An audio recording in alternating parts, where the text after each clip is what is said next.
বন্ধুরা আশা করছি আপনারা ভালো আছেন। সোলো লেভেলিং এর এপিসোড 10 এর শেষে আমরা দেখেছিলাম জিঙ্গু তার জব চেঞ্জ কোয়েস্টের দিকে যেতে থাকে। এবার আমরা দেখি জিঙ্গুর এই কোয়েস্টে যাওয়া ঠিক হবে কিনা সেটা নিয়ে সে অনেক চিন্তা ভাবনা করে আর শেষমেশ সে আবারও রিস্ক নিয়ে দেখতে চায়। এদিকে জিঙ্গু অনেক বেশি হান্টিং আর এই জব চেঞ্জ কোয়েস্টের চক্করে তার ডেইলি কোয়েস্টই শেষ করতে ভুলে যায়। সে ভাবে এই জব চেঞ্জ কোয়েস্ট শেষ করে সে তার ডেইলি কোয়েস্টটাও শেষ করে নিবে। এবার জিঙ্গু সেই পোর্টালের ভেতরে যায়। প্রথমে সেই ডানজিয়নটাকে দেখে জিঙ্গুর নর্মালি মনে হয়, কিন্তু একটু পরেই জিঙ্গুর কাছে সিস্টেম থেকে নোটিফিকেশন আসে যে সে এই ডানজিয়নের ভেতরে কোনো পোশন এবং ফুল রিকভারির কোনোটাকে সে ইউজ করতে পারবে না। এরপরে তার সামনে নাইট লেভেলের একটা সোলজার আসে। জিঙ্গুর ড্যাগার সেটার উপরে কোনো ড্যামেজই করতে পারছিল না, তাই সে খালি হাতেই নাইট সোলজারকে মারে আর এই টেকনিক কাজে দেয়। অপরদিকে জিনহো তার বাবা আর ভাইয়ের সাথে ফ্যামিলি মিটিং এ ছিল। সেখানে আমরা জানতে পারি জিনহোর বড় ভাই জিনসাং তার বাবার নতুন গিল্ডের জন্য আশেপাশের এরিয়ার যতজন এস র্যাঙ্কের হান্টারকে অফার করেছিল তারা সবাই তার রিজেক্ট করে দিয়েছে। তাই এখন তার বড় ভাই দূরের এস র্যাঙ্কের হান্টারদের হায়ার করার চেষ্টা করছে। জিনহো তো জানতো না যে এস র্যাঙ্কের হান্টার ডংসু তাদেরকেই মারার জন্য প্রস্তুতি নিচ্ছে। জিনহোর বড় ভাই তাকে বলে যে সে সিক্রেটলি সি র্যাঙ্কের গেট নিয়ে যেই প্রজেক্ট করছে তা করুক, কিন্তু সে যেন তার ভাইয়ের কাজের মাঝে কোনো প্রবলেম ক্রিয়েট না করে। জিনহো মনে মনে ভাবে যে তার সাথে যে আছে তার সম্পর্কে তো কারো ধারণাই নাই যে সে কে। এদিকে একটা নাইট সোলজারকে মারার পরপরই আরো কয়েকটা নাইট সোলজার সেখানে চলে আসে। তাদেরকেও জিঙ্গু মেরে ফেলে আর তারপরে একটু নিঃশ্বাস নেওয়ার আগেই পেছন থেকে ইনভিজিবল অ্যাসাসিন এসে তাকে অ্যাটাক করে। এই অ্যাসাসিনকে মেরে উঠতে উঠতেই একটা মেজ জিঙ্গুকে লাইট ম্যাজিক দিয়ে অ্যাটাক করে। জিঙ্গু বুঝে উঠতে পারছিল না যে কি হচ্ছে এখানে, আর এই কোয়েস্টটা তার কাছে তার ধারণার চেয়েও টাফ ফিল হচ্ছিল। কিন্তু সে তার বুদ্ধি ইউজ করে সব সোলজারের উইক পয়েন্টেই অ্যাটাক করতে থাকে। কিন্তু তার বড় বাধা হয়ে দাঁড়াচ্ছিল দূরে থাকা মেজগুলো। মেজদের সাথে ফাইট করার জন্য তার ইন্টেলেক্টকে অনেক বেশি লেভেল আপ করতে হতো, কিন্তু সেটা তার করা হয়েছিল না। এদিকে ফুল রিকভারি ইউজ করতে না পারায় তার ফ্যাটিক লেভেলও প্রতিনিয়তই বেড়ে চলছিল। সেজন্য জিঙ্গু দ্রুত এই ফাইট শেষ করতে চাচ্ছিল। অপরদিকে আমরা চই যোগিনকে দেখতে পাই। সে তার হান্টার টিম রেডি করে ফেলেছিল আর তারা হেলিকপ্টার নিয়ে জেজু আইল্যান্ডের দিকে যেতে থাকে।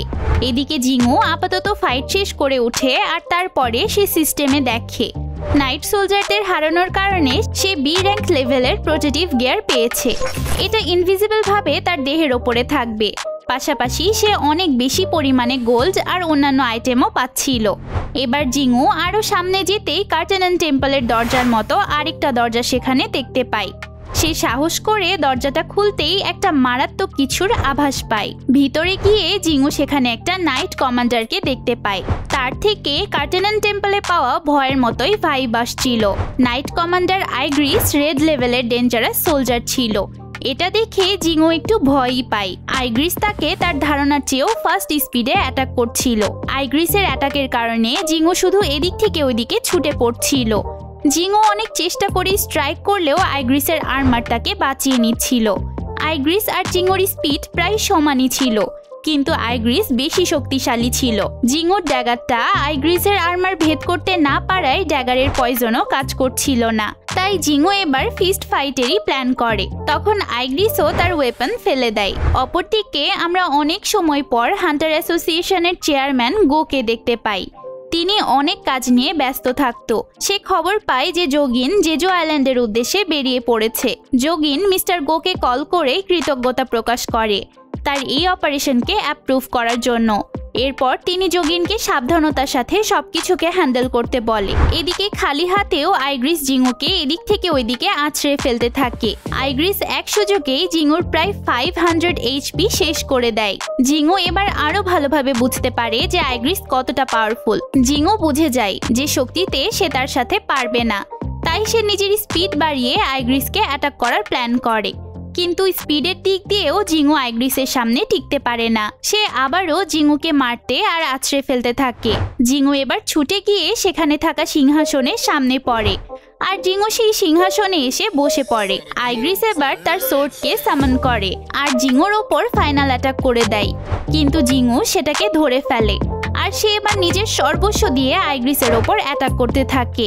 আর জিঙ্গু তার ড্যাগারটা আইগ্রিসের চোখের ভেতরে ঢুকিয়ে দেয়। এতে আইগ্রিস একটু উইক হয়ে যায়। আইগ্রিস জিঙ্গুর ড্যাগারটা চোখ থেকে বের করে জিঙ্গুকেই সেটা দিয়ে মারার চেষ্টা করে, কিন্তু সেটা জিঙ্গুর হওয়ায় আইগ্রিসের হাত থেকে ভ্যানিশ হয়ে জিঙ্গুর হাতেই ফেরত চলে আসে। আর তখন জিঙ্গু সেটা দিয়ে আইগ্রিসের মাথার আর্মারের ফাঁকা জায়গা দিয়ে গলায় অ্যাটাক করে। আর সেই অ্যাটাকের সময় জিঙ্গু নিজের সবগুলো স্কিলকে একসাথে অ্যাক্টিভ করে অ্যাটাক করে। এতে আইগ্রিস সেখানেই শেষ হয়ে যায়।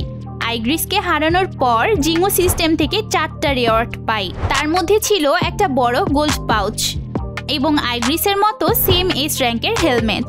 এছাড়াও তার সবগুলো বডি আর্মারের ক্যাপাসিটি বেড়ে যায়। আর সে একটা রুন স্টোনও পায়, যেটার কাজ কি সেটা সে এখনো জানতো না। এরপর সিস্টেম জিঙ্গুকে নিজে থেকে একটা ইনস্ট্যান্ট টেলিপোর্টেশন স্টোন দেয়। জিঙ্গু বুঝতে পারে না যে হঠাৎ সিস্টেম কেন তাকে সেটা দিল। এরই মাঝে অগণিত সোলজার, অ্যাসাসিন, মেজ ও আর্চাররা সেখানে আসতে শুরু করে। আর সিস্টেম জিঙ্গুকে বলে যে জব চেঞ্জ কোয়েস্ট তো কেবল শুরু হলো, আর তাকে এখানে যতটা সময় সম্ভব সার্ভাইভ করতে হবে, ফলে সে হায়ার ক্লাসের লেভেলে পৌঁছাতে পারবে। জিঙ্গু দেখে এরা আইগ্রিসের মতোই স্ট্রং না, কিন্তু সংখ্যায় তারা অনেক বেশি ছিল। তবুও জিঙ্গু টেলিপোর্টেশন স্টোন ইউজ না করে ফাইট শুরু করে দেয়। কিন্তু জিঙ্গু যতই তাদেরকে মারুক তাদের সংখ্যা কমছিলই না। পিছন থেকে আরো সোলজাররা আসতে থাকছিল। সে প্ল্যানিং এর জন্য নিজের স্টেলথ স্কিল ইউজ করে আর ইনভিজিবল হয়ে সাইডে আসে, কিন্তু সেখানকার মেজগুলো জিঙ্গুর স্টেলথকেও শেষ করে দেয়। আর এত লম্বা সময় ফাইট করে জিঙ্গুর মানা পাওয়ারও কমে গেছিল, তাই সে আর স্টেলথ বা মার্ডারাস ইন্টেন্টও বারবার ইউজ করতে পারছিল না। জিঙ্গু দেখে এতক্ষণ ফাইট করেও কেবল 5 মিনিটই পার হয়েছে, তাই সে আর রিস্ক না নিয়ে সেখান থেকে চলে যাওয়ার জন্য টেলিপোর্টেশন স্টোন ইউজ করতে চায়। কিন্তু তখনই একটা নাইট সোলজার এসে জিঙ্গুর হাতে আঘাত করে, ফলে আগের মতো আবারও তার হাত থেকে টেলিপোর্টেশন স্টোন পড়ে যায়। এবার সেখানে থাকা সব সোলজাররা একসাথে মিলে জিঙ্গুর দিকে ধেয়ে আসে। আর এই চরম মুহূর্তে এই এপিসোডটা শেষ হয়ে যায়। তো বন্ধুরা, আপনারা ভিডিওটি লাইক না করে থাকলে এখনই লাইক করে দিন, আর চ্যানেলকে সাবস্ক্রাইব না করে থাকলে সাবস্ক্রাইব করে বেল আইকনে ক্লিক করে রাখুন। সেই সাথে আপনাদের এপিসোডটি কেমন লাগলো তা আমাকে অবশ্যই কমেন্টে জানান। আর পরবর্তী এপিসোডের লিংক আপনারা এই ভিডিওর শেষে ডিসক্রিপশন বক্সে পিন কমেন্টসে পেয়ে যাবেন। দেখা হবে পরের ভিডিওতে। টাটা।